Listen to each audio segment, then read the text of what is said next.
दिल्ली का किंग कौन, ये तो 8 फरवरी को पता चलेगा। लेकिन उससे पहले हर कोई ये जानना चाहता है कि दिल्ली का किंग मेकर कौन है। अगर हम लोकसभा चुनाव और विधानसभा चुनाव के वोटिंग पैटर्न को देखें तो साफ दिखता है कि दिल्ली का असली किंग मेकर वो 15% वोटर्स हैं जो आम आदमी पार्टी और कांग्रेस के बीच घूमते रहते हैं। अगर कांग्रेस मजबूत होती है तो ये वोटर कांग्रेस के पास जा सकते हैं, जिससे आपको नुकसान होगा और भाजपा को फायदा। ये बात मोटा मोटी हर पार्टी को पता है। इसलिए जैसे ही लगता है कि कांग्रेस मजबूती से चुनाव लड़ती हुई दिखती है, चुनावी सरगर्मी तेज हो जाती है, इंडिया गठबंधन के नेताओं के अलग अलग बयान आने लग जाते हैं और संकेत दिए जाते हैं कांग्रेस वाले थोड़े से शांत हो जाओ, जीतनी तो आम आदमी पार्टी को, वरना भाजपा जीत जाएगी। ऐसे में सवाल उठता है क्या आम आदमी पार्टी को सत्ता में आना है तो पर्दे के पीछे से ही सही कांग्रेस का साथ चाहिए क्या? इन्हीं हालात को समझते हुए अरविंद केजरीवाल कोई कसर नहीं छोड़ना चाहते हैं। जाटों का आरक्षण का मुद्दा उठा लिया, प्रधानमंत्री को चिट्ठी लिख दी। 18% आबादी है, 8 सीटों पर निर्णायक भूमिका जाट निभाते हैं। वोटर लिस्ट में गड़बड़ी का मुद्दा उठा दिया, बोलते बोलते यहाँ तक बोल गए कि उत्तर प्रदेश और बिहार के लोगों को लाकर फर्जी वोट बनाए जा रहे हैं, वोटर बनाए जा रहे हैं। अब इस बयान को पूर्वांचली का अपमान कहते हुए भाजपा हमलावर हो गई। आखिर हो भी क्यों ना, 30% आबादी है, करीब आधी सीटों पर निर्णायक भूमिका निभाते हैं। ऐसे में सवाल उठता है कि ये बयान कहीं बैकफायर न कर जाए। तो ये कई सारे मुद्दे चल रहे हैं दिल्ली के पूरे चुनाव में। तो आज आवाज़ अड्डा में इन्हीं पर करेंगे खास चर्चा। और नमस्कार, मैं हूं लक्ष्मण राव और हमारे साथ जुड़ेंगे कई सारे विशेष मेहमान, उनसे आपका परिचय कराऊं। लेकिन उससे पहले देखिए ये विशेष पैकेज।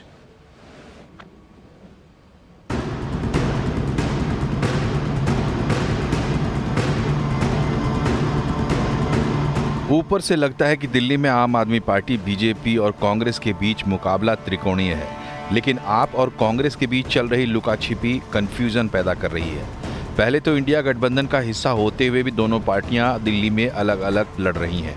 ऊपर से कांग्रेस नेता अजय माकन ने प्रेस कॉन्फ्रेंस कर केजरीवाल को देशद्रोही और फर्जीवाल तक करार दिया, लेकिन उसके बाद माकन ने अपनी अगली प्रेस कॉन्फ्रेंस रद्द कर दी। इसके बाद से कांग्रेस पर इंडिया गठबंधन की सहयोगी पार्टियों ने दबाव बढ़ा दिया। अब केजरीवाल के खिलाफ लड़ रहे संदीप दीक्षित को छोड़कर कांग्रेस का कोई बड़ा नेता केजरीवाल के खिलाफ तीखे बयान नहीं दे रहा है। महाराष्ट्र के पूर्व मुख्यमंत्री और कांग्रेस नेता पृथ्वीराज चौहान ने कह दिया है कि दिल्ली में केजरीवाल की जीत होनी चाहिए। अगर आप और कांग्रेस मिलकर लड़ते तो बेहतर होता। और अब उमर अब्दुल्ला कह रहे हैं कि अगर गठबंधन का नेता और एजेंडा ही साफ नहीं है तो क्यों ना इंडिया गठबंधन को खत्म ही कर दिया जाए। दिल्ली के इंतखाबात हो जाएं, उसके बाद अच्छा ये होगा कि इंडिया ब्लॉक के तमाम जो हिस्सेदार हैं उनको बुलाया जाए और इस पर क्लैरिटी हो। अगर ये सिर्फ पार्लियामेंट इलेक्शंस के लिए था, इसको वाइंड अप करिए, फिर हम अपना काम अलग से करेंगे। अगर पार्लियामेंट इलेक्शन के बाद ये असेंबली के लिए भी है तो फिर हमें मिलकर काम करना होगा। ममता बनर्जी और अखिलेश यादव ने साफ कर दिया है कि दिल्ली में वो केजरीवाल के साथ है। तेजस्वी यादव ने कहा है कि इंडिया गठबंधन लोकसभा चुनाव तक के लिए था। इधर केजरीवाल ने दिल्ली में ओबीसी राजनीति में भी हाथ लगा दिया है। केजरीवाल ने प्रधानमंत्री को पत्र लिखकर जाटों के साथ धोखा करने का आरोप लगाया है और कहा है कि दिल्ली के जाट और 5 अन्य ओबीसी जातियों को केंद्र की ओबीसी सूची में शामिल किया जाए। हमारा निवेदन है कि जो धोखा 10 साल से भारतीय जनता पार्टी दिल्ली के जाट समाज को देती आ रही है, वो धोखा देना बंद करें, अपने पुराने वादे पूरे करें। और अगर पूरे नहीं करेंगे तो आज केजरीवाल दिल्ली के पूरे जाट समाज को ये वादा कर रहा है कि मैं आपके लिए संघर्ष करूंगा और मैं केंद्र सरकार से करवा के लेके आऊंगा, चाहे मुझे इसके लिए जो मर्जी करना पड़े। बीजेपी ने केजरीवाल के जाट कार्ड को उनकी हताशा बताया है। एक जाट समाज का बच्चा, एक बेटा प्रवेश वर्मा उनके खिलाफ चुनाव लड़ रहे हैं, तब से अरविंद केजरीवाल की उल्टी सांस चलने लगी है। अब ये इनको पता ही नहीं है कि ओबीसी में जाट समाज ऑलरेडी शामिल है। अरविंद केजरीवाल को अब इधर उधर से गली से जगह नहीं मिलेगी। 5 फरवरी आएगी और आम आदमी पार्टी जाएगी।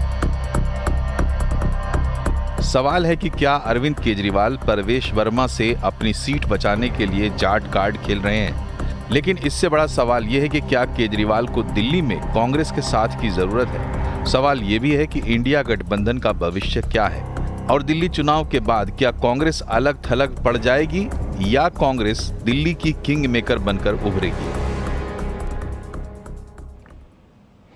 चलिए, तो इन सारे सवालों का जवाब लेने की कोशिश करेंगे और हमारे साथ जुड़ रहे हैं बीजेपी के प्रवक्ता विजय शर्मा साहब, आम आदमी पार्टी के प्रवक्ता पुष्पेंद्र श्रीवास्तव कुछ ही देर में जुड़ेंगे, कांग्रेस के प्रवक्ता कुशाग्र सक्सेना जी हैं, वरिष्ठ पत्रकार सतीश के सिंह साहब हैं और राजनीतिक विश्लेषक सज्जन कुमार सिंह जी हमारे साथ हैं। आप सभी मेहमानों का बहुत बहुत स्वागत है हमारे शो में। शुरुआत में सतीश के सिंह साहब आपसे करना चाहूँगा कि कई सारे मुद्दे आ गए हैं। एक कांग्रेस का मुद्दा है जिसमें इंडिया गठबंधन भी है, दूसरा जाट आरक्षण है, तीसरा पूर्वांचली वोट का मामला आ गया है। शुरुआत में कांग्रेस को लेकर करूंगा। जिस तरीके के इंडी गठबंधन के लोगों के बयान आ रहे हैं और ऐसा लग रहा है कि लोग बटे हुए हैं यहाँ पे कि कांग्रेस को किस ताकत से लड़ना चाहिए, इसको लेकर कन्फ्यूजन फैल गया है। क्यों? देखिए, कांग्रेस स्पष्ट नहीं है। कांग्रेस लुक्का छिपी खेल रही थी और इसी में लगता है जो चुनाव जो है आप बनाम भाजपा बिल्कुल हो चुकी है। यहाँ तो कांग्रेस के भीतर ही जो है विध्वंस हो गया है और आप देख रहे हैं इंडिया ये गठबंधन जो है वो तो अब समाप्ति हो गई है। हम तो बहुत दिनों से आपके प्लेटफॉर्म पर कहते रहे कि ये कांग्रेस वर्सेस ऑल है, कांग्रेस वर्सेस ऑल है। ये अब कांग्रेस अपने आप को जानबूझ के सबसे अलग कर रही है या सब मिलके उसके ऊपर दबाव डाल के इनको कमजोर रख के किनारे कर दे रहे हैं। तो ये तो एक बहुत बड़ी समस्या है कांग्रेस पार्टी के लिए। पता नहीं उनके लोग क्या सोच रहे हैं, उनके अंदर के लोकल यूनिट वाले, सेंट्रल वाले तो लगता है कुछ बोल ही नहीं रहे। तो ये कांग्रेस का हमको लगता है एक कहीं कस्ब पे आ गया, एक मुहाने पर आ गया है। भले ही हस्र जो हो, कुछ न कुछ वहां उनके भीतर एक प्रवृत्ति मैंने कई जगहों में देखा, वो लगता है कि जैसे अकेला चलो वाले के लिए ढकेले जा रहे हैं या अकेले चलने का जो है मन बना लिया है। अब यही बात है। अब देख लीजिए एक और बात इसमें हम देखें, केजरीवाल तमाम अवरोधों के बावजूद चुनाव अच्छा लड़ रहे हैं। ये आपको कहना पड़ेगा, इसलिए कहना पड़ेगा कि कांग्रेस जितनी कमजोर होगी वो केजरीवाल को ज्यादा फायदा होगा। और कांग्रेस तो हमको लगता है कि चाहेगी कि केजरीवाल हार जाए और भाजपा अगर केजरीवाल जीत जाते हैं तो हमको नहीं लगता है कि भाजपा को इससे कोई बहुत ज्यादा नुकसान है, क्योंकि सब तो INDIA में दंगल चालू ही हो गया है। तो आगे की राजनीति बहुत INDIA रहा ही नहीं, अब क्या है, तो वो आगे तो यही राजनीति है। तो उसमें अगर एक और नेता INDIA में आ गया तो कांग्रेस के लीडरशिप को INDIA रहे या न रहे उसके लिए तो बीजेपी को बहुत फायदा होता है। तो ये हम मोटा मोटी देख रहे हैं। बाकी अगर चीजों पे आप कहेंगे तो हाँ, बाकी मैं चर्चा करूंगा आपसे, बाकी मुद्दे पे बातचीत करूंगा आगे शो में आगे मैं इस पे चर्चा करूंगा बाकी मुद्दों पे। कुशाग्र सक्सेना साहब, जैसा सतीश जी कह भी रहे थे कि कांग्रेस कंफ्यूज दिख रही है, या फिर ऐसे कहें कि कांग्रेस को जिस आक्रामकता के साथ लड़ना चाहिए था नहीं लड़ रही है। ये तथ्य मैं इसलिए आपके सामने रख रहा हूँ क्योंकि आपको ऐसा लगे कि मैं अपना परसेप्शन आपको दे रहा हूँ। तथ्य रख रहा हूँ कि जब अजय माकन ने कहा कि हम आगे एक और प्रेस कॉन्फ्रेंस करेंगे, उन्होंने प्रेस कॉन्फ्रेंस अपना कैंसिल कर दिया। आम आदमी पार्टी ने धमकी दी कि अगर अजय माकन खिलाफ कार्रवाई नहीं करेंगे तो कांग्रेस को हम इंडी गठबंधन से बाहर का रास्ता दिखा देंगे। अब ऐसा ही कुछ होता दिख रहा है। सबसे पहले तो एक बात कहना चाहूंगा कि इंडिया गठबंधन में किसी भी तरह की कोई फूट का सवाल ही पैदा नहीं होता है। देखिए, इंडिया गठबंधन बना था और बना है राष्ट्रीय मुद्दों के लिए। जब बात हुई थी देश के संविधान को बचाने की, देश के लोकतंत्र को बचाने की और भाजपा की तानाशाही सरकार से लड़ने की, तब सारा भारत, सारा इंडिया एक हुआ था, जिसके तहत हमारा इंडिया अलायंस गठबंधन बना और जो आज भी पूरी पुरजोर तरीके से संसद में राष्ट्रीय मुद्दों पर और एक राष्ट्रीय स्तर पर आज भी कायम है। हमारा राज्य स्तरों पर कभी कोई ऐसा समझौता नहीं हुआ था। हाँ, एक कॉमन प्रोग्राम के तहत ये जरूर माना जाता था कि अगर इंडिया गठबंधन के सारे साथी एक साथ चुनाव लड़ना चाहें तो उसकी एक बात अलग होती है। रही बात दिल्ली की, दिल्ली में हमारा शुरू से क्लियर स्टैंड रहा है कांग्रेस पार्टी का कि हम दिल्ली में किसी के भी साथ कोई भी गठबंधन नहीं करेंगे, खासतौर से आम आदमी पार्टी के साथ। उसका कारण मैं आपको बताना चाहूंगा कि 15 साल जो शीला दीक्षित जी की कांग्रेस सरकार ने दिल्ली को तिनका तिनका जोड़ बनाया था, तो दिल्ली से कांग्रेस पार्टी का एक अलग संबंध भी शुरू से रहा है। हम लोगों का एक इमोशनल कनेक्शन भी दिल्ली से है कि उस दिल्ली को 15 साल के बाद जो 10 साल में केजरीवाल ने और आम आदमी पार्टी ने और केंद्र में बैठी भाजपा सरकार ने जिस तरीके से नेस्तनाबूद किया है, डिजास्टर की तरफ धकेला है। आज आप देखेंगे जल थल और इसमें हमारे वायु जल थल तीनों क्षेत्रों में दिल्ली को जिस तरीके से 10 साल में बर्बाद किया गया है, दिल्ली की जनता आज उसी कांग्रेस सरकार के स्वर्ण दौर की तरफ जाना चाहती है और इसीलिए कांग्रेस की तरफ दिल्ली की जनता पुरजोर देख रही है। एक मिनट कुशाग्र जी, मैं आपसे ये पूछना चाहता हूं कि अगर कांग्रेस वाकई पुरजोर तरीके से लड़ना चाहती है तो जो तीखापन हमलावर रुख अपनाया था अजय माकन साहब ने, उसके बाद से अचानक से कांग्रेस इतना शांत क्यों हो गई? राहुल गांधी, प्रियंका गांधी, सोनिया गांधी, कोई नेता कोई ट्वीट तक नहीं करते हैं। शीश महल के बयान पे इतने घेरे जा रहे हैं, भ्रष्टाचार के मुद्दे पे इतने घेरे जा रहे हैं, कोई नहीं, आपका राष्ट्रीय नेतृत्व नहीं दिख रहा है। क्षेत्रीय नेतृत्व में एक ले दे के दीक्षित साहब हैं जो कमान संभाले हुए हैं।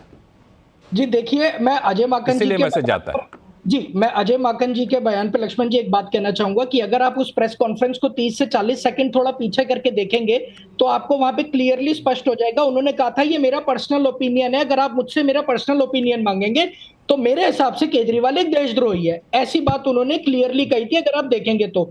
दूसरी बात, संदीप दीक्षित जी नई दिल्ली विधानसभा से केजरीवाल के खिलाफ प्रत्याशी ही नहीं, नई दिल्ली के लिए एक ऐसा चेहरा है जिससे नई दिल्ली विधानसभा पुरजोर तरीके से इमोशनल कनेक्ट कर रही है, जिसके लिए संदीप दीक्षित जी ने केजरीवाल को खुली चुनौती दी है कि किसी भी मंच से कहीं भी आकर उनसे डिबेट कर लें कि 15 साल हमारी सरकार ने क्या करा और 10 साल आम आदमी पार्टी सरकार ने दिल्ली के लिए क्या किया। मैं आपको सीधे बताना चाहूंगा कि जिस तरीके से दिल्ली प्रदेश का एक एक नेता केजरीवाल और आम आदमी पार्टी के खिलाफ पूरी ताकत से चुनाव लड़ रहा है, आप देखेंगे कि दिल्ली की जनता एक बार पुनः कांग्रेस की तरफ आने को बेकरार बैठी है और पूरी तरीके से कांग्रेस के साथ खड़ी है। और मैं आज के चैनल पर यह दावा करने के लिए जा रहा हूं, 8 फरवरी को कांग्रेस पार्टी दिल्ली में अपनी सरकार बनाने जा रही है और नई दिल्ली विधानसभा से संदीप दीक्षित भारी मतों से जीतेंगे और केजरीवाल को नई दिल्ली की जनता बाहर का रास्ता दिखाने जा रही है। नहीं, अगर आप ऐसा कहेंगे तब तो आम आदमी पार्टी थोड़ी परेशान हो जाएगी, क्योंकि आम आदमी पार्टी को तो सरकार बनाना तो दूर की बात, उनको सूट भी नहीं कराए कि आप थोड़ा सा मजबूती से लड़े। पुष्पेंद्र श्रीवास्तव साहब, चूंकि जो आंकड़े दिखा रहे हैं आप, मैं आपके पास आऊंगा, सक्सेना साहब बहुत समय है, हम लोग आएंगे आपके पास। जरा पुष्पेंद्र श्रीवास्तव जी आपकी बातों को गंभीरता सुन रहे थे, उनका रिएक्शन ले लेता हूँ। ये इसलिए मैं सवाल आपके पास लेकर आया पुष्पेंद्र जी, जो आप वोट शेयर का परसेंटेज देखें लोकसभा चुनाव का, विधानसभा चुनाव का, तो ये साफ दिखता है कि कांग्रेस के वोटर जो हैं वो आपके पास चले जाते हैं। कांग्रेस मजबूत होगी तो जाहिर तौर पे आप कमजोर होंगे, तो ये तो सारी आपकी रणनीति धरी की धरी रह जाएगी। नहीं, देखिए ये सब ख्याली पुलाव है लक्ष्मण जी, और किसी को भी सपने देखने का दिन में रात में भी पूरा अधिकार है। कांग्रेस पार्टी भी सपने देख सकती है, उस पर मैं नहीं जाऊंगा। लेकिन मैं आपको एक छोटी सी बात बताता हूं कि देखिए दोनों पार्टियां हैं, चाहे कांग्रेस हो चाहे भारतीय जनता पार्टी, शादी की तारीख तय हो गई, बाराती सारे तैयार हैं, लगभग कुछ तैयार हो रहे हैं, लेकिन दूल्हा इनके पास नहीं है। हमारा दूल्हा अरविंद केजरीवाल है, तैयार हैं हमारे दूल्हे, लेकिन इनका दूल्हा चाहे वो भारतीय जनता पार्टी हो चाहे वो कांग्रेस पार्टी हो, दोनों के दूल्हे का पता नहीं है इनका दूल्हा कौन होगा। हम तो देखिए आपको दिखा रहे हैं, हमारा नेता अरविंद केजरीवाल जिनके नेतृत्व में हम चुनाव लड़ेंगे और वो हमारे मुख्यमंत्री होंगे। लेकिन कांग्रेस पार्टी ये बात नहीं बता सकती, ना भारतीय जनता पार्टी ये बात बता सकती है कि वो किसके नाम पे चुनाव लड़ रही है, कौन उसका नेता होगा, उनकी क्या नियति है, उनकी क्या नीतियां हैं, ये कहीं भी स्पष्ट नहीं है। भारतीय जनता पार्टी का जहां तक सवाल है, आप देखिए वहां पे होड़ मची हुई है, ये सिर्फ गालियों की राजनीति कर रहे हैं। आम आदमी पार्टी को गाली देना है इनको, अरविंद केजरीवाल जी को गाली देना है, सुबह उठ करके बस एक ही काम है इनका भारतीय जनता पार्टी वालों का। और वो होड़ इसलिए लगी है क्योंकि भारतीय जनता पार्टी ऐसे नेताओं को तवज्जो देती है। पहले मैं आपको याद दिला दूं कि पिछले चुनाव में होता क्या था कि ये लोग वहां से क्या कहते हैं, हिमाचल से, उत्तर प्रदेश से, अलग अलग जगहों से ये अपना प्रचार के लिए नेताओं को बुलाते थे और वो यहां आकर के अरविंद केजरीवाल जी को और आम आदमी पार्टी को गालियां बकते थे। और उसमें क्या बोलते थे, ये गोली मारो सालों को, इस तरह की तमाम ऐसी बातें जो मैं आपके चैनल पे बोल भी नहीं सकता, इस तरह से अरविंद केजरीवाल जी के बारे में बात करते थे। अब दिल्ली के नेताओं को, जो भारतीय जनता पार्टी के स्थानीय नेता हैं, उनको तकलीफ हो गई कि अरे भैया अगर बाहर वाले आएंगे तो हम कहां जाएंगे। प्रवेश वर्मा आ गए तुरंत लाइन में, उन्होंने गालियां देना शुरू कर दी कि शायद मैं सीएम चेहरा घोषित कर देगी मुझे भारतीय जनता पार्टी अगर मैं ज्यादा गालियां दूंगा अरविंद केजरीवाल को। तो वो जैसे ही उन्होंने शुरू किया, रमेश बिधूड़ी ने कहा अरे ऐसे कैसे प्रवेश वर्मा आगे हो जाएंगे सीएम कैंडिडेट, मैं आगे आऊंगा। रमेश बिधूड़ी ने उनका भी नंबर काट दिया। रमेश बिधूड़ी ने सबसे पहले प्रियंका जी पे हमला किया, प्रियंका गांधी जी पे। उसके बाद उन्होंने हमला किस पे किया? हमारी जो महिला मुख्यमंत्री हैं आतिशी जी पे, और किस तरह से उनके बुजुर्ग पिता के बारे में टिप्पणियां करी और उनके बारे में ये सारी दिल्ली देख रही है, सारा देश देख रहा है, आप सब देख रहे हैं। तो ये इनके पास बस यही है कि सबसे ज्यादा गाली दो और सीएम चेहरा बन जाओ दिल्ली में, इसी की होड़ लगी है। इनको कोई मतलब नहीं है कि दिल्ली के जनता को काम कैसे होगा, उसके भले के लिए कैसे काम करें। मेरा सवाल आपसे ये था कि कांग्रेस अगर मजबूत होती है तो आपको नुकसान होगा, इससे बचने की स्ट्रेटजी क्या है? तो आपने चेहरे का मुद्दा उठाया। हमारे साथ विजय शर्मा साहब हैं, बहुत तसल्ली से सुन रहे थे, तो जब ये बोलेंगे तो आप लोगों के बीच में मत बोलेगा, ये रिक्वेस्ट करूंगा मैं। विजय शर्मा जी, दो मुद्दे उठे। एक तो सवाल जो लेकर के मैं पुष्पेंद्र जी के पास गया था, तो मेरा सवाल फिर से आपसे भी होगा कि अगर आम आदमी कांग्रेस मजबूत होती है तो भारतीय जनता पार्टी को थोड़ा सा खुश होना चाहिए और भारतीय जनता पार्टी के लिए भी एक स्ट्रेटजी रहेगी। और दूसरा, ये जो चेहरे का मुद्दा है, जो पोस्टर दिखा रहे हैं पुष्पेंद्र श्रीवास्तव साहब, ये कितना बड़ा कंसर्न है आपके लिए? देखिए लक्ष्मण जी, दो बातें आपने पूछी, दोनों बातों का मैं बड़े तसल्ली से जवाब देता हूं। अब इन्होंने चेहरे की बात की है। चेहरा आप मुझे बताइए, जब मध्य प्रदेश में पहली बार हमारी सरकार बनी थी कौन था? हरियाणा में सबसे पहले हमारी जब सरकार बनी थी 2014 में, जो एब्सोल्यूट मेजॉरिटी में आए थे, कौन था? कर्नाटक में कौन था? महाराष्ट्र में कौन था हमारा? उत्तर प्रदेश में 2017 में जो हमारी एब्सोल्यूट मेजॉरिटी आई तो हमारा चेहरा कौन था? अभी मध्य प्रदेश राजस्थान में हमारे चेहरे कौन थे? बन गए ना। हमारा चेहरा कमल का फूल है। चुनो है विधायक चुनेंगे, वहां पे चीफ मिनिस्टर और हमारी जो शीर्ष नेता तो बैठ कर तय कर लेगा। तो अब इन्होंने तो मान लिया कि ये जा रहे हैं, आपदा जा रही है, बीजेपी आ रही है, ये पक्की बात है। आप लिख लीजिए, दीवारों पे लिखा हुआ है ये कि बीजेपी जो है, जो इन्होंने जो पाप किए थे, जनता के साथ पाप किए थे, मैं पाप बोलूंगा क्योंकि आप झूठ बोलते हो, फरेब करते हो और जनता के साथ ऐसे मतलब उनके इमोशन के साथ खेलते हो, तो ऐसे इंसान को एक मिनट भी कुर्सी पर बने रहने का हक नहीं है। और वो सुप्रीम कोर्ट ना भाई ये कहते हैं जी केजरीवाल जी बनेंगे। केजरीवाल जी कैसे बन सकते हैं आप मुझे बताइए? वो फाइल साइन नहीं कर सकते, सचिवालय नहीं जा सकते, वो सचिवालय में जाके फाइल साइन नहीं कर सकते, ये सुप्रीम कोर्ट का आदेश पर है। चलो मैं उस पर भी नहीं जाता हूं। इन्होंने किस तरह से संविधान का अपमान किया है टेम्परेरी। अब ये विकास की बातें तो करते नहीं है, बीजेपी हिसाब मांगती है। प्रधानमंत्री मोदी जी अपना सीना तान के कहते हैं लीजिए गरीबों के सपनों के घर हम देते हैं, उसको ये गाली देना कहते हैं, क्योंकि इनकी नजर में ये गाली देना ही है, क्योंकि ये कभी गांवों में गए नहीं। और दूसरी बात, अभी आपने देखा होगा किस तरह से मेरठ के लिए हमने मेट्रो शुरू की है, ये प्रधानमंत्री मोदी जी ने की है ना, ये है ना, ये हमारा विकास मॉडल है।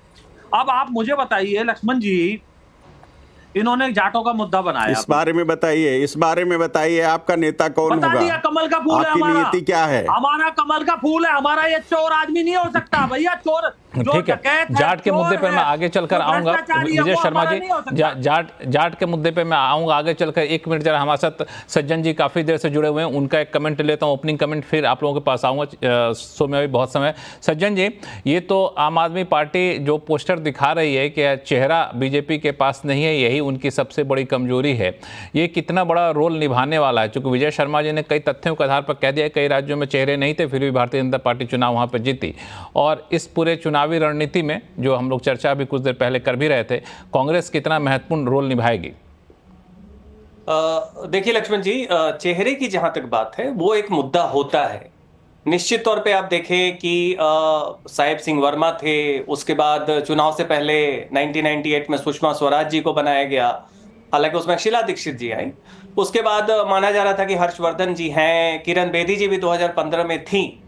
लेकिन बात केवल चेहरे की नहीं, बात यह है कि एक कांग्रेस की जितनी भी वोट बैंक थी, जो सपोर्ट बेस था, वो चला गया आम आदमी पार्टी के पास।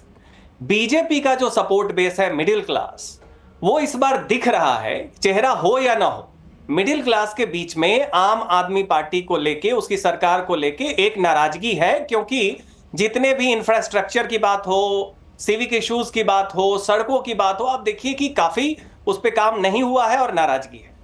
लेकिन दूसरी तरफ क्या है कि चेहरा नहीं भी हो तो अगर बीजेपी को जीतना है तो मिडिल क्लास के अलावे बीजेपी को जो यहाँ का गरीब तबका है, जो तकरीबन 40% के बीच है, लोअर मिडिल क्लास से लेके अगर आप पुअर क्लास की बात करें, उसमें जो एक धारणा बन गई है कि भले ही नाराजगी हो लेकिन जो भी मिल रहा है वो केजरीवाल सरकार के माध्यम से मिल रहा है, तो इस धारणा को तोड़ के अपने आप को वहां पे स्थापित करना कि आप उससे ज्यादा उनको लाभ देंगे, ऐसी स्थिति में क्या है कि यहां पे बीजेपी थोड़ी कमजोर दिख रही है ग्राउंड पे।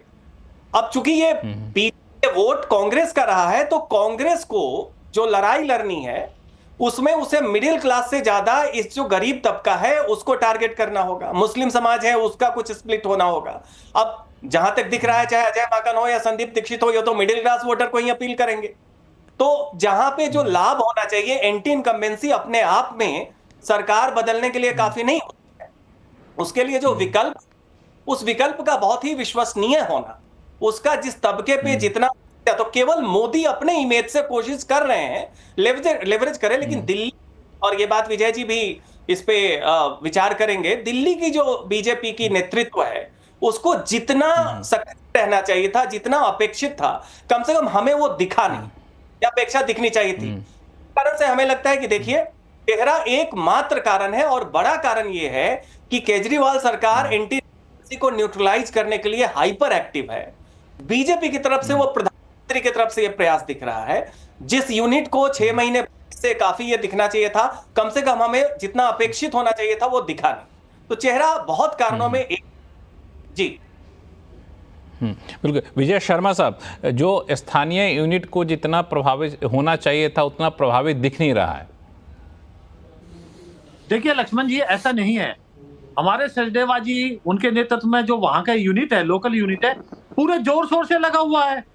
एक्चुअली क्या है, ये केजरीवाल जी क्या है, ये मीडिया के ऊपर ज्यादा लड़ाई लड़ते हैं, मीडिया में ज्यादा दिखाई देते हैं। जमीन के ऊपर आप देखेंगे, झुग्गी में, झोपड़ी में, गांवों में, गली में, देहात में, शहर में, कॉलोनी में, आप कहीं जाइए, वहां जो भी बीजेपी का कार्यकर्ता है वो वहां झुग्गियों में जाके हम सो रहे हैं, रात बिता रहे हैं, उनके दुख सुख में साथी देख रहे हैं कि हमें क्या करना है। आपने देखा होगा किस तरह से महिलाएं खुश हो रही थी, कुछ तो खुशी के मारे रो रही थी, उनके सपनों के जब घर मिले थे।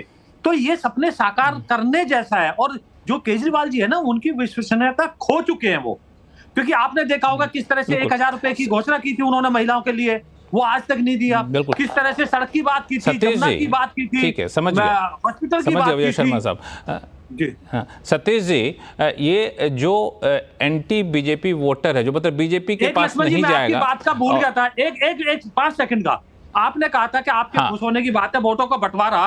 तो मैं आपको बात बता दूं चैनल के माध्यम से कि हम किसी की रणनीति पे इलेक्शन नहीं लड़ते हैं।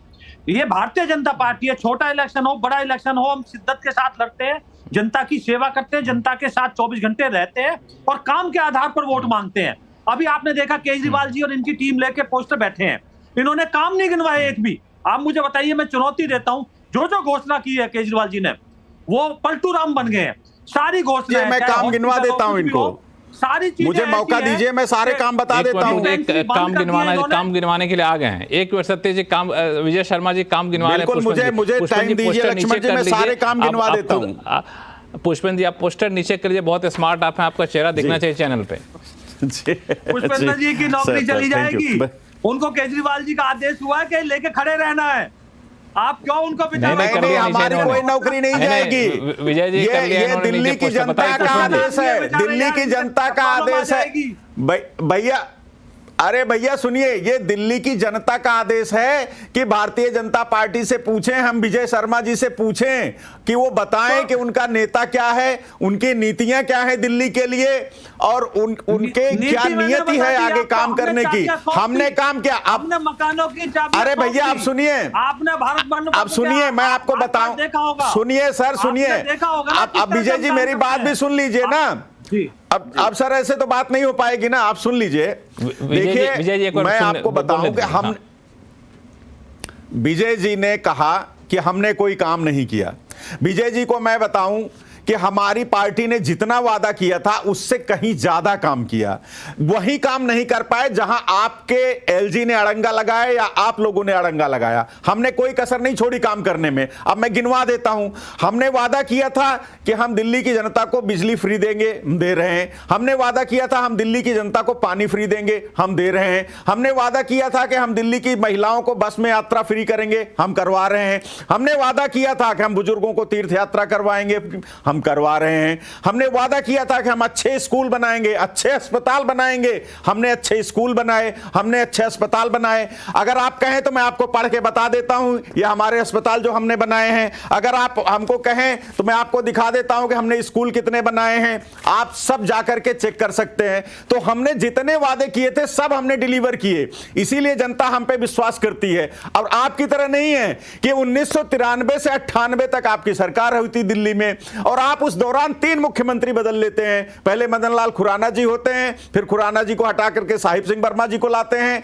सिर्फ फिर चुनाव से ठीक 50 दिन पहले, मैं 1998 की बात कर रहा हूं जब आपकी सरकार थी, आपको याद होगा विजय जी, सिर्फ 50 दिन पहले आप सेंटर से सुषमा स्वराज जी को लाते हैं।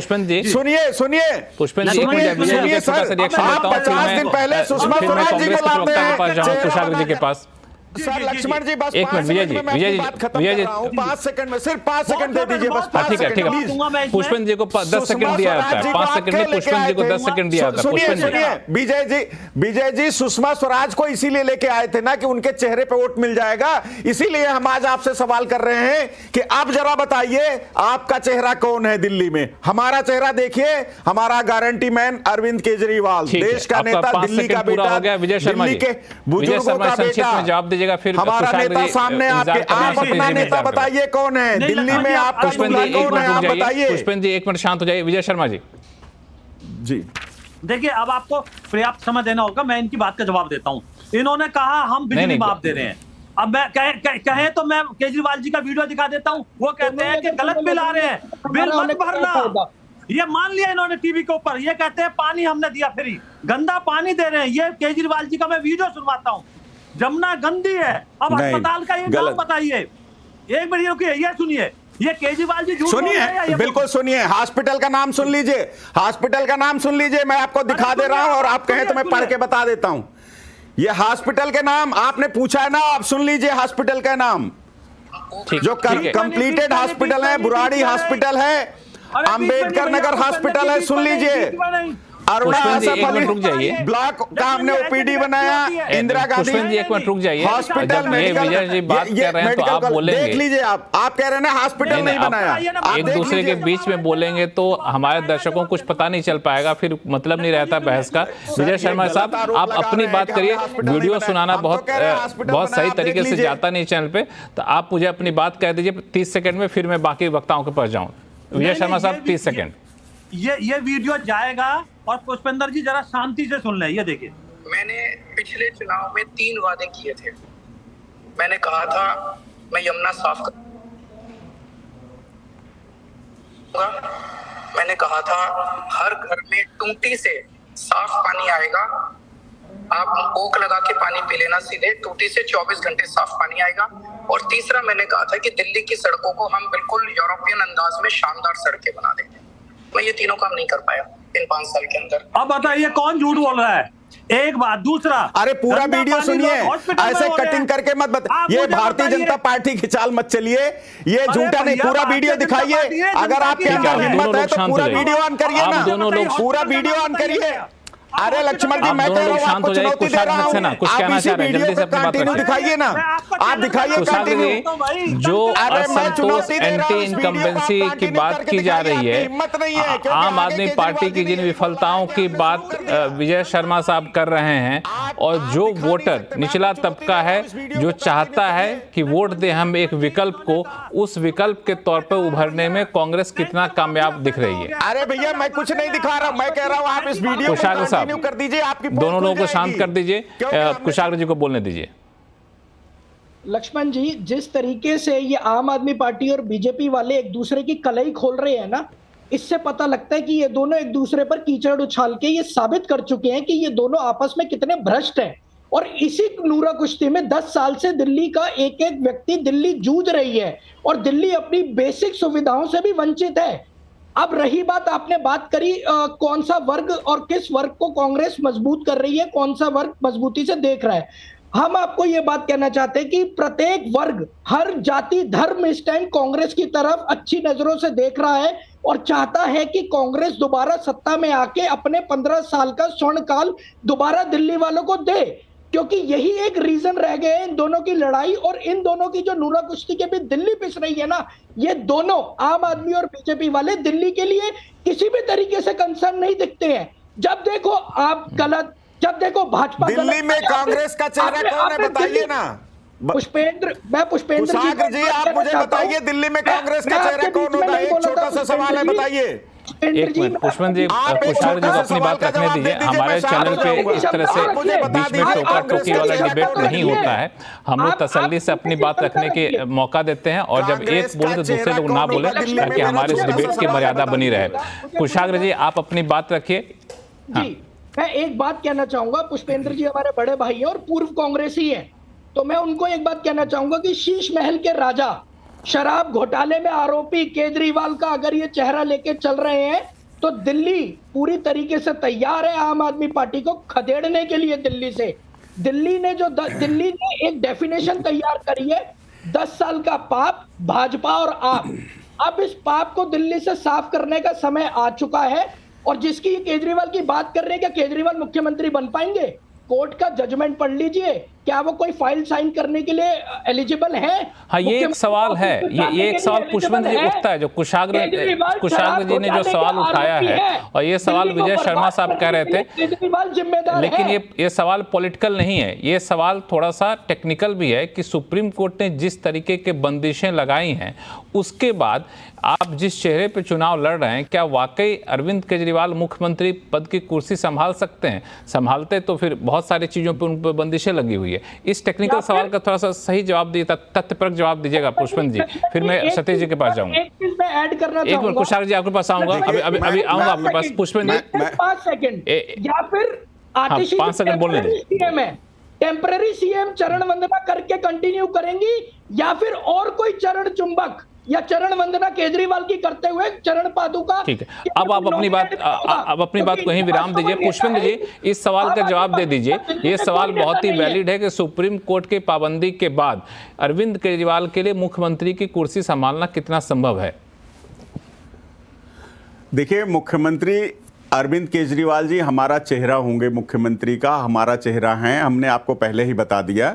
जहां तक आप तकनीकी बात कर रहे हैं कोर्ट वाली, उसके हाँ केजरीवाल जी, मैं वही बता रहा हूं आपको। पुष्पेंद्र जी एक बार, अरे भैया कुशाग्र, तुम चुप हो जाओ, तुम्हारे पास तो नेता ही नहीं है भाई। आपके पास कहां नेता है? अच्छा, आप अपना नेता बता दो ना, हमारे नेता की छोड़ के चिंता जरा ये बता दो ना कि दिल्ली में आपका नेता कौन होगा, आप बताओ ना कांग्रेस का। कोई भी चेहरा हमेशा चुनाव के बाद विधायक दल के, अरे कौन है चेहरा? ऐसा है कुशाग्र ना, तो आप, मैं आपको बता रहा हूं, 2015 में भी आप शून्य पे थे, 2020 में भी आप शून्य थे, और 2025 में शून्य से ऐसा करिए कि हम लोग सतीश जी के पास चलते हैं। सतीश जी को दिखाइए। सतीश जी, मेरा सवाल आपसे अब दूसरा है। ये चेहरा और मुद्दा कांग्रेस की भूमिका को हम लोग यहीं रोकते हैं। अब एक दूसरा मुद्दा चुनाव में उठ खड़ा हुआ, वो है जाटों के आरक्षण का। जिस तरीके से अरविंद केजरीवाल ने प्रधानमंत्री को चिट्ठी लिखी है, ऐसे समय में जब महज कुछ चंद हफ्ते बचे हुए हैं चुनाव में जाने के लिए, तो ये जाट वोट को लुभाने की कोशिश के तौर पर देखा जा रहा है। अगर ये वही कोशिश है तो इसमें अरविंद केजरीवाल कितने सफल हो पाएंगे? क्योंकि जाट वोट जो है करीब 18% के आसपास है, जो आंकड़े बता रहे हैं। 8 सीटों पर काफी निर्णायक भूमिका निभाते हैं, और इसमें से एक सीट इनका भी है जहां अरविंद केजरीवाल जहां चुनाव लड़ रहे हैं। देखिए, आपने ध्यान से देखा होगा तो अरविंद केजरीवाल वोट बैंक में बहुत, उनके दिमाग में पूरा है कि कहां से कौन सा वोट जोड़ने का प्रयास किया जाए। तो इसलिए पुजारियों के भत्ते भी बढ़ते हैं, जाटों का आरक्षण भी बीच चुनाव में उठाया जाता है। जाटों का जहां तक सवाल है, उसके संविधान यहाँ स्थिति क्या है, कोई दावा कर रहा है कि तो है ऑलरेडी, तो वो उस हिसाब से चल रहे हैं। तो ये तो एक कोशिश उनकी जरूर है। अब सफल कितना होंगे तो चुनाव में वो जो है वो लोग बताएंगे, हमें नहीं कह सकता। चुनाव वो अच्छा लड़ रहे, ये बात सही है। और यही है उसका एक, ये सब जो आपने कहा वो उसके संकेत है, नंबर 1। नंबर 2, जो केजरीवाल के पक्ष में एक एडवांटेज है और जो डिसएडवांटेज है, दोनों बोलूंगा। पक्ष में जो एडवांटेज है वो ये है कि जब कांग्रेस कमजोर रह रही है या कांग्रेस के सहयोगी उसको दबा दे रहे हैं, तो जो दलित भाई और जो मुस्लिम भाई लोग हैं वो फिर जाएगा कहां, ये एक बहुत बड़ा फैक्टर है। दूसरा, उनका अपना एक रेवड़ी का महल है जो वोट बैंक में, तो ये सब जो है उनके पक्ष में जाता है। डिसएडवांटेज में क्या है? डिसएडवांटेज में एक चीज है, वो है बीजेपी की आक्रामकता। हालांकि मेरे मन में सवाल है कि बीजेपी कितनी आक्रामक है, कितनी आक्रामक। कांग्रेस आक्रामक हो सकती थी, लेकिन यहां तो ये सब आपस में दीक्षित, माकन, पृथ्वीराज, फलाना ठिकाना लड़ रहे हैं, वो कह रहे हैं, अभी वो आज तो देखने को मिला। देखिए एक और चीज बहुत इंपॉर्टेंट है, आप भाजपा को देखिए और आप पार्टी को देखिए, ये दोनों ना प्रोपेगेंडा में, पब्लिसिटी में कौन ऊपर है पता ही नहीं चलता। दोनों को एक दूसरे का टेक्निक मालूम है, एक उसी तरह से लड़ते हैं। एक मोहम्मद अली है तो दूसरा माइक टाइसन है। इसमें आज कांग्रेसी कहाँ दिखता है ये नहीं पता। हमको तो लग रहा है जो अभी कांग्रेसी आज आपके यहाँ बोल रहे हैं वो वैसा बोलने वाला तब पहले देखे ही नहीं है, वो भी एकदम लड़ाकू है भाई। लेकिन कांग्रेस के पास सब समाज है, 15 साल पुराना इतिहास है, लेकिन कांग्रेस के बड़े नेता दिल्ली में है कहाँ, अभी कहाँ आए भाई। बिल्कुल। हालांकि जो भाजपा की आक्रामकता की बात आपने सतीश जी की ना, उसमें मेरा अपना छोटा सा ये अनुभव ये कहता है कि भाजपा के साथ एक अच्छी बात भी मान सकते हैं आप, इसको लोग अपने व्यक्तिगत लाइफ में भी उतारना चाहिए कि भाजपा जब भी चुनाव लड़ती है ना, वो बड़ी आक्रामक तरीके से लड़ती है। भले उसे पता हो कि हम हारने वाले हो, भले उसे पता हो जीतने वाले, कभी बिल्कुल निश्चिंत वाले मुद्रा में नहीं रहती है। चाहे आप राज्यसभा का एक छोटा सा चुनाव का उदाहरण आप ले लें, और या फिर किसी भी छोटे से उपचुनाव का उदाहरण ले लें, या फिर लोकसभा या राज्यसभा का, आक्रामकता हमेशा दिखती है। ये अपने आप में हर एड़ी चोटी का जोर लगा देती है। तो ये आक्रामकता जाहिर तो वो दिल्ली पे दिखेगी, इतने साल से बाहर हैं और दिल्ली हाँ सत्य जी कुछ कह रहे हैं आप? इसी आक्रामकता के आधार पे कह रहा हूँ, हाँ आक्रामकता के आधार पे ही कह रहा हूँ, जो मैंने दिल्ली में देखा वो है तो आक्रामक दिख तो रही है, लेकिन कितने अंदर से है वो एक देखने लायक चीज है। इसीलिए मैंने कहा कि संघर्ष है, ऐसा नहीं कि संघर्ष नहीं है, लेकिन एडवांटेज। सज्जन जी, हाँ सज्जन जी, ये जो मराठा का जाट का जो दांव चला है अरविंद केजरीवाल ने, ये जाट का दांव, ये जाट वोटर का मामला कितना नुकसान कर पाएगा भाजपा को?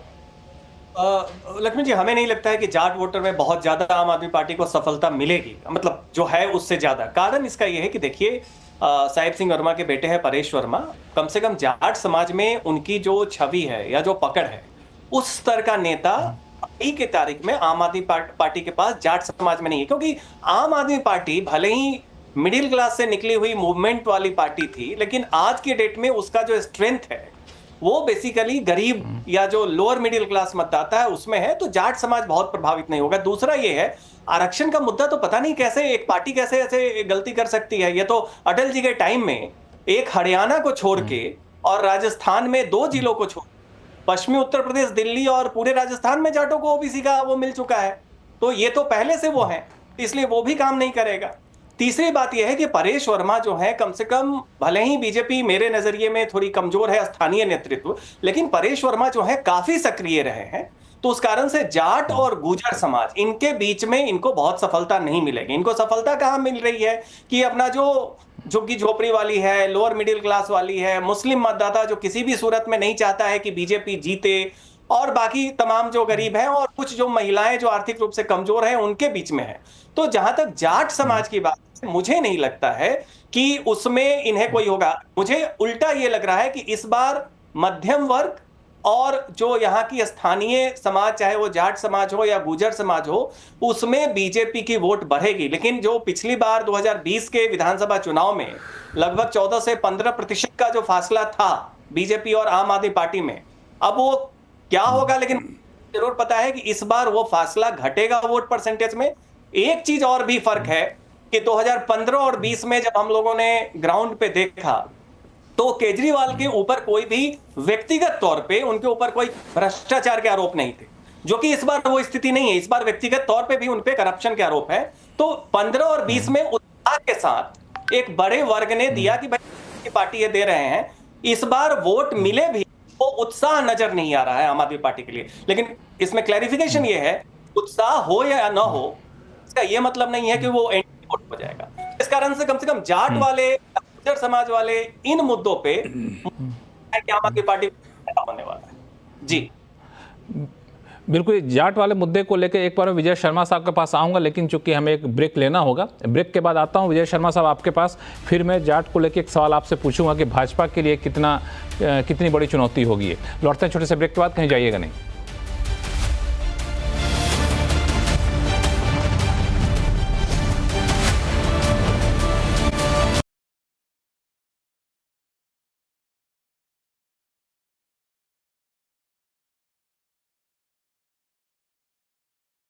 हम लोग चर्चा कर रहे हैं दिल्ली विधानसभा चुनाव में असली किंग मेकर कौन है। ब्रेक पे जाने से पहले मुद्दा उठा था जाट का।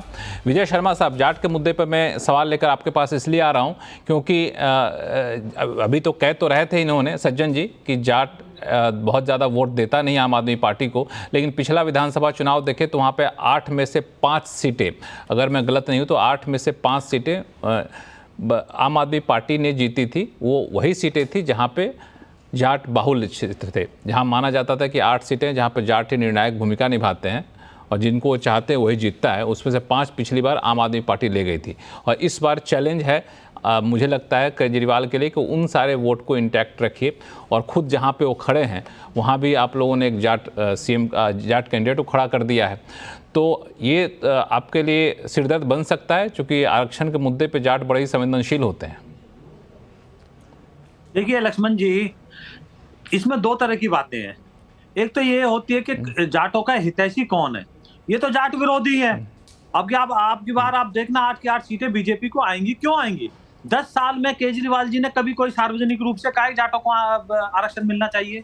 ये ईवीएम के लिए, मोदी जी को गाली देने के लिए स्पेशल सत्र बुलाते हैं विधानसभा का, लेकिन जाटों के लिए कोई किसी तरह का प्रस्ताव पारित करते हैं क्या? एक बार भी नहीं करते। इनके जो मंत्री थे कैलाश गहलोत, उन्होंने 2 बार मांग रखी, उनको इन्होंने कोई तवज्जो नहीं दी। दूसरी मैं बात बताता हूं, देखिए दिल्ली का जो जाट भाई है हमारे, वो ज्यादातर किसान है। तो आपने देखा होगा जिस तरह से पूरे देश में किसान भाइयों को किसान सम्मान निधि के द्वारा 6,000 रुपए साल के मिल रहे हैं, इन्होंने आज तक केंद्र को सूची नहीं सौंपी, क्योंकि उसमें ज्यादातर किसानों का भला होता है और वो किसान कौन है? जाट है। तो ये जाट विरोधी हो गए। इसी तरह से मैं आपको बात बताना चाहता हूं कि इनके 7 MP आज की डेट में राज्यसभा के, 3 MP है लोकसभा के, जहां तक मेरा क्या वो है। आप मुझे बताइए आज तक इन्होंने एक किसी जाट को राज्यसभा का मेंबर या लोकसभा का मेंबर बनाया हो, संसद में पहुंचाया हो, तो मुझे बता दीजिए आप मुझे। ये एक भारतीय जनता पार्टी है जिन्होंने साहब सिंह वर्मा जी को मुख्यमंत्री बनाया था। आप मुझे बताइए, किसान सम्मान निधि छोड़ दीजिए, DAP हम कितने रुपए में दे रहे हैं? 1360 रुपए में मात्र, जो विश्व के किसी भी देश में 3000 से नीचे नहीं है। यूरिया का बैग हम कितने रुपए में दे रहे हैं? 267 रुपए में। आप चले जाइए, विश्व के किसी देश में इतना सस्ता नहीं है। आप पश्चिमी उत्तर प्रदेश में सबसे ज्यादा मेरे जाट भाई रहते हैं, वहां गन्ना मिले थी सालों तक उनका भुगतान नहीं होता था। पुष्पेंद्र जी, ये जाट आरक्षण, जाटों के प्रति आपका लगाव, ये क्या वोट के खातिर है क्या, जैसा कि शर्मा साहब कह रहे हैं? केजरीवाल जी ये भी फर्जीवाड़ा कर रहे हैं। देखिए, अब विजय शर्मा जी शांत हो जाए तो मैं इनको याद दिला दूं कि कितने हितैषी हैं जाटों के। इनको बिल्कुल जवाब देंगे। अब विजय शर्मा जी, मैं तो बोल नहीं रहा था आपके बीच में, अगर आप शांत हो जाए तो मैं आपको गिना देता हूँ कि आप कितने हितैषी हैं जाटों के और कितने खुश हैं आपसे जाट। हो जाने दीजिए, मेरी बात कंप्लीट हो जाने दीजिए, आप कब आएगा? तो आप मुझे बताइए किस तरह से उपराष्ट्रपति जी का इन्होंने मजाक उड़ाया कांग्रेस के साथ मिलके, पूरे देश ने देखा संसद के अंदर। तो ये कितने जाट हितैषी है सबको पता है। आपका ये गांवों में वो बता रहे हैं कितने जाट हितैषी। अब लक्ष्मण जी ऐसे थोड़ी ना होगा। लक्ष्मण जी रोकिए इनको ना, अब ऐसे ही बोलते रहेंगे तो हम क्या बताएंगे? अरे सुनिए विजय जी, आप जवाब दीजिए जरा। 2015 में सुन लीजिए, आप बड़े जाटों के हितैषी हैं ना, आप जाट समाज के इतने हितैषी हैं, तो जरा मुझे बताइए 2015 में भारतीय जनता पार्टी ने उनको बुलाया, जाट प्रतिनिधियों से बात करी और उनको कहा कि हम आपको लिस्ट में शामिल करेंगे, ओबीसी समाज को। क्या शामिल कर लिया? 2017 में अमित शाह जी ने अपने घर पे बुलाया सभी जाट प्रतिनिधियों को और उनसे वादा किया कि आप सबको शामिल किया जाएगा सूची में। कर दिया? नहीं किया। और सुनिए, 2019 लोकसभा चुनाव के दौरान यही प्रवेश वर्मा, जो साहिब सिंह वर्मा, स्वर्गीय साहिब सिंह वर्मा जी के बेटे हैं, उनके आवास पे अमित शाह जी, सुन लीजिए, अरे ऑन रिकॉर्ड है ये मीडिया में, लक्ष्मण सिंह जी को पता है, वो अभी आपको निकाल के वीडियो दिखा देंगे सारी। झूठ नहीं बोल रहे हैं हम, आपकी तरह हम भाजपाई नहीं हैं, हम आम आदमी पार्टी के कट्टर ईमानदार और सच्चे लोग हैं। सुनिए, बीच में मत बोलिए। 2019 में प्रवेश वर्मा के घर पे अमित शाह जी ने जाट प्रतिनिधियों से बात की थी और वादा किया था। दिखाइए वीडियो, चलो दिखाइए। अरे सुन लीजिए भाई, अरे विजय जी सुन लीजिए, अरे सुनिए भाई, अब मैं आपके बीच में नहीं बोल रहा। लक्ष्मण जी ऐसे तो क्या डिबेट करेंगे बताइए, ऐसे थोड़ी बात हो पाएगी। तो आप झूठ मत बोलिए ना, झूठ मत परोसो। लक्ष्मण जी इनको शांत कराइए। अरे सुनने का मामला रखिए, आपकी पोल खुल रही है तो आप बौखला रहे हैं, ऐसे थोड़ी ना होता है। आप सुनिए, एक मिनट विजय जी, उनको अपनी बात रखने दीजिए, फिर आपके पास आऊंगा। विजय शर्मा साहब, एक मिनट उनको बात रखने दीजिए। सुन लीजिए, 2019 में यही प्रवेश साहिब सिंह वर्मा की कोठी पे अमित शाह जी ने जाट प्रतिनिधियों से मीटिंग की थी और उनसे वादा किया था कि आपको आरक्षण की सूची में ओबीसी को, हम जाट कम्युनिटी को शामिल करेंगे। नहीं किया। अब उसका नुकसान क्या हो रहा है? जाट भाई नाराज क्यों है इस समय? जाट भाई नाराज इसलिए हैं कि दिल्ली सरकार के जो दिल्ली में संस्थान है, जैसे एम्स है, एनडीएमसी है, तमाम जो इस दिल्ली यूनिवर्सिटी है, इन जगहों पे डीडीए है, इन जगहों पे जाट समाज के लोगों को आरक्षण का लाभ नहीं मिल रहा है, उनको नौकरी नहीं मिल रही है, कॉलेजों में बच्चों के उनके एडमिशन में उनको आरक्षण का लाभ नहीं मिल रहा है। जाट समाज इसीलिए भारतीय जनता पार्टी से बहुत नाराज है और इतना नाराज है कि इस बार इस चुनाव में उसने सोच रखा है कि भारतीय जनता पार्टी को सबक सिखाएंगे। ये जो इनका अहंकार विजय शर्मा जी का बोल रहा है कि जाट समाज तो बीजेपी को छोड़ नहीं सकता, बीजेपी तो हमारे बीजेपी के साथ है, जाट समाज तो, ये गलत बात है। कुशाग्र सक्सेना कुछ बोल रहे हैं। एक मिनट विजय शर्मा साहब, रोकूंगा आपको। कुशाग्र सक्सेना साहब कुछ बोल रहे हैं, उनकी बात सुनते हैं, फिर विजय शर्मा साहब आपसे जवाब लूंगा। जाट कमीशन के ऊपर में, जाट आरक्षण की केजरीवाल ने बात उठाई है, मैं उस पर यह बोलना चाहूंगा कि जिस संविधान की शपथ लेके केजरीवाल जी मुख्यमंत्री बने थे ना, उस संविधान में ही एक ये कानून है और एक ये रूल है कि किसी भी तरीके का, अगर आपको किसी भी जाति धर्म या समुदाय को अगर आपको कमीशन के तहत लाना होता है तो पहले राज्य स्तर पर और केंद्र स्तर पर उस समुदाय से रिलेटेड कमीशन होता है। इन्होंने 10 साल में जाटों को आरक्षण देने के लिए किस कमीशन से बात करी और क्या इन्होंने जरूरी कदम उठाए?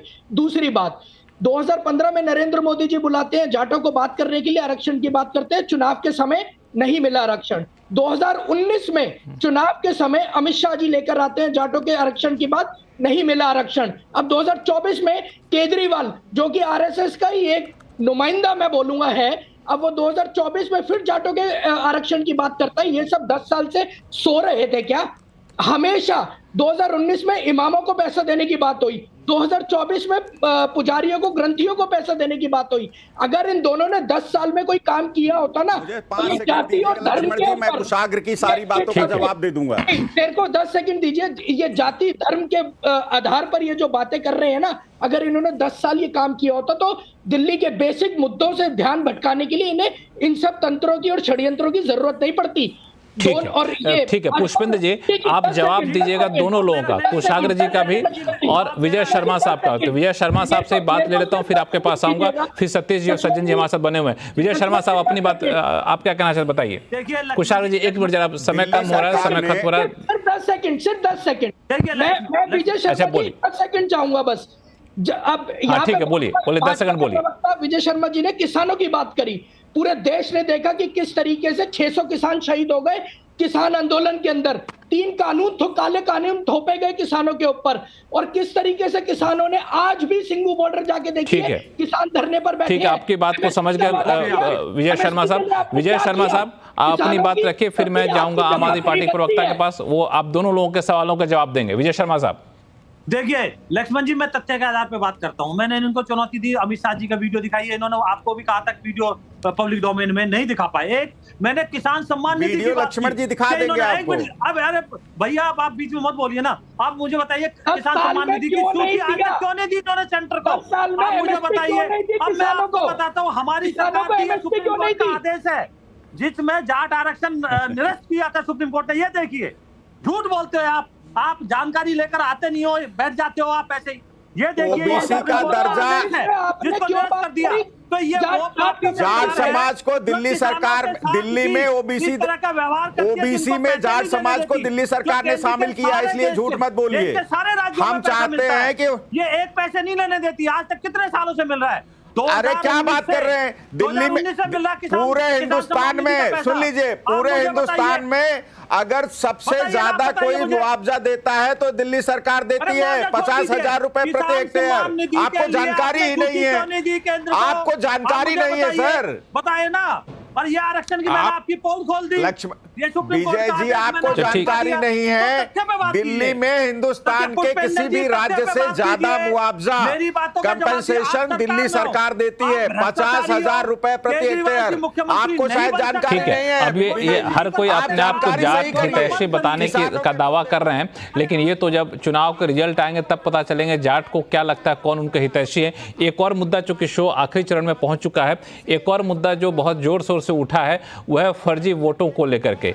इस पे अरविंद केजरीवाल ने दावा किया है कि 10,000 से ज़्यादा फर्जी वोट बनाए जा रहे हैं ऐसी जगह पे जहां पे 1 लाख तक तो वहां वोटर ही हैं। तो ये उनके लिए चिंता का विषय। उन्होंने चुनाव आयोग के पास भी गए ये फर्जी वोटर, और साथ साथ बोलते बोलते यहाँ तक बोल गए कि उत्तर प्रदेश और बिहार के लोग यहाँ पे आकर के उनको ला करके फर्जी वोट बनाए जा रहे हैं। अब भाजपा तो पीछे रहने वाली थी नहीं, वो हमलावर हो गई कि ये पूर्वांचलियों का अपमान है। ये एक कंसर्न है, जो पूर्वांचली अपमान के मोर्चे पर तो बड़ा ही स्वाभिमानी होते हैं सतीश जी, ये लगता है मिसफायर करेगा।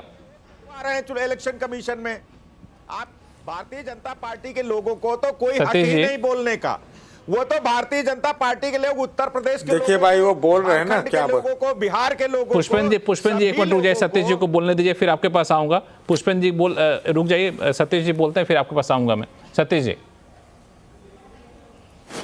देखिए मुझे तथ्य नहीं मालूम है लक्ष्मण जी कि क्या ये वोटर पे है या क्या ये हो रहा है वोटर कार्ड में।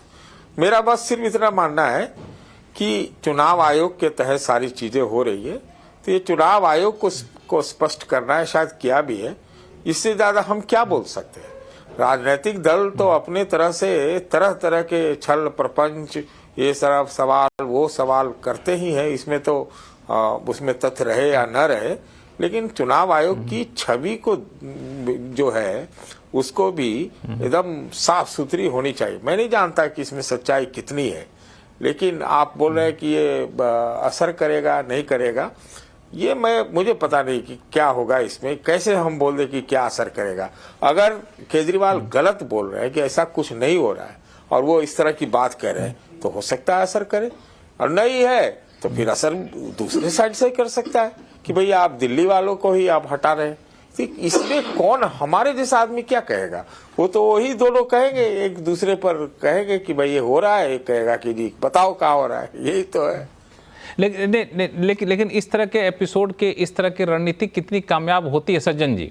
ये फर्जी वोटर जोड़ने का मुद्दा पहले भी उठा है विधानसभा चुनाव में, फिर इस बार बड़े जोर शोर से उठ रहा है। बिल्कुल लक्ष्मण जी, बंगाल वगैरह में तो काफी ज्यादा इसका ये रहा है, लेकिन दिल्ली में ये देख लीजिए अभी तक ये जोड़ने का, या बहुत ये भी आरोप लगाया गया केजरीवाल जी के द्वारा कि नाम हटाए जा रहे हैं। अब तमाम पत्रकार से लेके बहुत सारे रिसर्चर्स भी फील्ड में हैं, अभी तक तो कोई ऐसा वोटर नहीं मिला है जिसने कहा कि साहब हमारा नाम हटा दिया गया हो। तो मुझे लगता है कि ये एक नैरेटिव का वॉर है पॉलिटिकल पार्टीज के बीच में, जो इस चीज को कहीं ना कहीं परसेप्शन क्रिएट करने की बात कर रही है। रही बात देखिए दिल्ली में क्या है वोटर्स का, कि आप देखें कि दिल्ली में रोज तकरीबन जो है बहुत सारे लोग आते हैं। एक आंकड़े के मुताबिक तो आप कहें तो 10,000 से ऊपर लोग आते हैं, और उस तरीके से आप कभी भी आप देखें चुनाव आयोग ने भी इसको संज्ञान में लिया कि ये जो आर्गुमेंट है कि नाम हटाए जा रहे हैं, ये इतना आसान नहीं है या जोड़े जा रहे हैं, क्योंकि उसकी एक पूरी प्रक्रिया है, प्रक्रिया में पारदर्शिता है। तो पॉलिटिकल पार्टीज अपने मुद्दे के हिसाब से इन तरह की, लेकिन इसमें सबसे बड़ी बात क्या है, आप देखिए, आप देखेंगे कि रोजगार का मुद्दा केजरीवाल साहब की राजनीति में आप देखेंगे कि एक तो रेवड़ी की राजनीति है। शुरू में बिजली और पानी और मोहल्ला क्लिनिक 15 से 20 के बीच में इन्होंने अच्छे काम किए, लेकिन उसके बाद से आप तमाम देखें तो अभी भी वही आ रही है कि पहले से आप फ्री बीज दे ही रहे थे, अब आप महिलाओं को भी देना शुरू करेंगे, उसके बाद आप पुजारियों को भी देंगे, आप गुरुद्वारों में भी देंगे। तो ये कहीं ना कहीं दिखाता है कि गवर्नेंस और डिलीवरी के फ्रंट पे आप काफी वीक रहे हैं और भाजपा भी घेरने में वीक रही है, क्योंकि अगर नहीं होता भाजपा भी घेरने वीक नहीं, हालांकि भाजपा तो कुछ रोजगार कैंप लगाने की बात यहाँ पे करे। पुष्पेंद्र जी 30 सेकंड शो हमारा खत्म होने वाला है कि फर्जी वोटों का मामला तक तो ठीक था, लेकिन ये कहना कि आप उत्तर प्रदेश और बिहार के लोगों को ला करके फर्जी वोट बनवा रहे हैं, ये लगता नहीं थोड़ा सा पूर्वांचलियों के लिए थोड़ा सा अपमानजनक शब्द का इस्तेमाल कर गए वो? जी बिल्कुल, भारतीय जनता पार्टी का काम ही यही है, झूठ बोलना। मैं यही बता रहा था सर, पहले मैं दो चीज इनको क्लियर कर दूं विजय शर्मा को। एक तो ये किसानों के बारे में बात कर रहे थे, तो मैं इनको बता दूं कि दिल्ली में बाढ़ जैसी आपदा में भी 50,000 रुपए प्रति हेक्टेयर, जो कि देश में सबसे ज्यादा है, आम आदमी पार्टी की सरकार ने दिल्ली में किसानों को दिया है। दूसरी बात ये कि दिल्ली में किसानों की जो जमीन का मालिकाना हक है, वो एक सेक्शन है 74A, उसके तहत उनको हक नहीं मिला। लेकिन 2020 में इसी भारतीय जनता पार्टी ने वादा किया था किसानों से कि हम मालिकाना हक देंगे, लेकिन इन्होंने नहीं दिया। अब जो वोटर की बात कर रहे हैं लक्ष्मण जी, उसके बारे में मैं आपको बताऊं कि हमारे नेता माननीय संजय सिंह जी ने बाकायदा प्रेस कॉन्फ्रेंस करके वोटरों को उनको ला करके मतदाताओं को अपनी प्रेस कॉन्फ्रेंस में खड़ा किया और दिखाया चुनाव आयोग को कि देखिए इनके नाम काटे गए हैं, जबकि इन्होंने कोई आवेदन ही नहीं दिया। और सुनिए, सांसद संजय सिंह जी की पत्नी का नाम काटने का आरोप प्रत्यारोप का दौर चलता रहेगा, ये कभी खत्म होने वाला सिलसिला नहीं है, लेकिन शो का समय तो खत्म हो ही रहा है। इसलिए आप सभी मेहमानों को बहुत बहुत धन्यवाद कहना चाहूंगा कि हमारे शो में आप आए और अपनी अपनी राय रखी। आवाज अड्डा में फिलहाल इतना ही। देखते रहिए CNBC आवाज। नमस्कार।